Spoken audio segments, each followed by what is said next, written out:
اور چلا پکار کے ساتھ آتا ہے،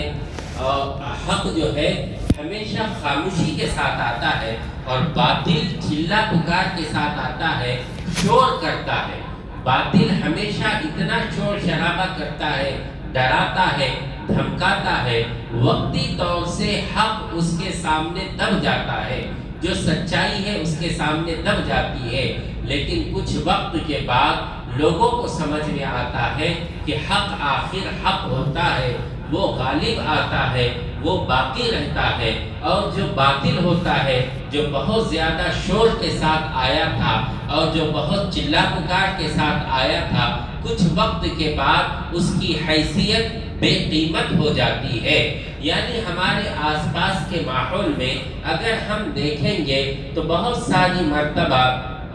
باطل طاقتیں، باطل قوتیں بہت شور شرابہ کرتی ہے، ہم ایسے کر دیں گے، یوں کر دیں گے، یوں کر دیں گے، یوں کر دیں گے۔ ایسے وقت میں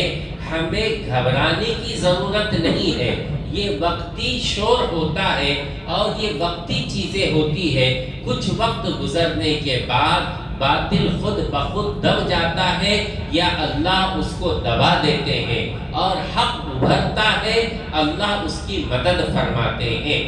جب ابراہیم علیہ السلام نے بیت اللہ کی تعمیر شروع کی، اس وقت میں اللہ سے کچھ دعائیں مانگی۔ ان دعاؤں میں سے ایک دعا یہ تھی، رب جنبنی و بنی ان نعبد الاصنام، اے اللہ تو میری اور میری اولاد کی حفاظت فرما اس بات سے کہ وہ بت پرستی کے اندر، شرک کے اندر، گمراہی کے اندر مبتلا ہو جائے، اس سے ہماری حفاظت فرما۔ ابراہیم علیہ السلام پیغمبر ہے، ان کے بیٹے بھی پیغمبر ہیں، ان کے پوتے بھی پیغمبر ہیں، لیکن ان کو اپنی آل اولاد کی اتنی زیادہ فکر ہے کہ پیغمبر ہونے کے باوجود وہ اللہ سے دعا مانگ رہے ہیں کہ اے اللہ ہماری اولاد کی بت پرستی سے تو حفاظت فرما، گمراہ ہونے سے تو حفاظت فرما۔ آدمی نے اپنی آل اولاد کی ایمان کی فکر کرنا بہت ضروری ہے۔ موجودہ زمانہ تو دجالی دور ہے، یہاں پہ تو ہر طرف ایمان کو کھینچنے والی تحریکیں، ایمان کو سلب کرنے والی، ایمان کو ختم کرنے والی چیزیں ہر جگہ موجود ہیں۔ اگر ہم تھوڑے بھی غافل ہو گئے تو خود ہماری اولاد مسلمان باقی رہے گی یا نہیں رہے گی، اس کی کوئی گارنٹی نہیں ہے، اس لیے کہ آس پاس کا ماحول، دوستیاں، یہ اکثر گمراہی کی طرف لے جانے والی ہے۔ کچھ دن پہلے ملک کے اندر بہت مشہور ڈیبیٹ ہوا، اس میں ایک طرف جاوید اختر صاحب تھے، اور ان کا کیا دعویٰ تھا کہ خدا نام کی کوئی چیز ہے ہی نہیں، بلکہ بس یہ خیالی باتیں ہیں، اور ان کے مقابلے میں مفتی شمائل ندوی صاحب تھے۔ وہ ڈیبیٹ چلا، بہت سارے لوگوں نے دیکھے بھی۔ خیر، جاوید اختر مسلمانوں جیسا نام ہے، ان کے ابا جو تھے جانثار اختر، وہ کمیونسٹ تھے،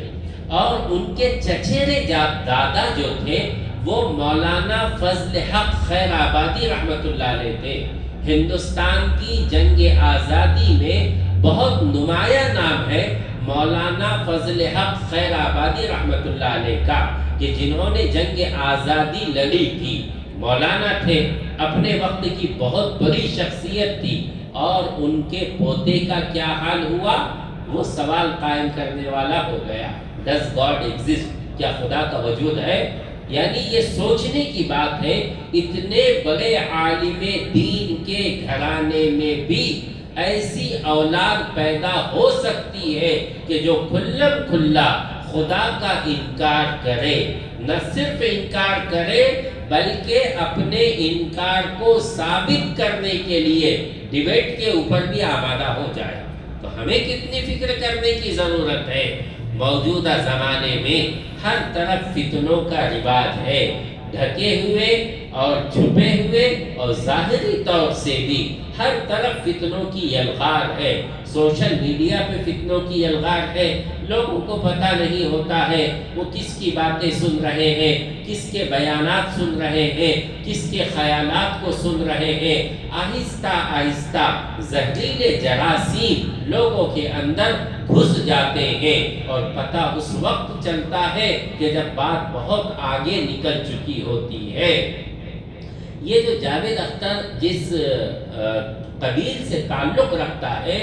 اس کو ماننے والے اور ایسے لوگ پورے دنیا کے اندر کروڑوں کی تعداد میں ہو چکے ہیں، جن کو ایکس مسلمز کہا جاتا ہے یا ایتھسٹ بھی کہا جاتا ہے، کہ یہ سب مسلمان تھے لیکن انہوں نے خدا کے وجود کا انکار کر دیا اور خدا کا انکار کر دیا اور ملحد ہو گئے. کروڑوں مسلمان ایسے ہو گئے ہیں کہ جنہوں نے اپنے ایمان کو ترک کر دیا اور خدا کا ہی انکار کر بیٹھے. بہت فکر کرنے کی بات ہے جب ابراہیم علیہ السلام جیسے جلیل القدر نبی اپنی اولاد کے بارے میں جو نبی ہیں اور اپنے پوتوں کے بارے میں جو نبی ہیں ان کے ایمان کی فکر کر رہے ہیں اور اللہ سے دعا مانگ رہے ہیں، اللہ میری نسلوں کی تو ایمان کی حفاظت فرما اور شرک میں مبتلا ہونے سے، بت پرستی سے تو ان کی حفاظت فرما. تو ہمیں کتنی فکر کرنے کی ضرورت ہے.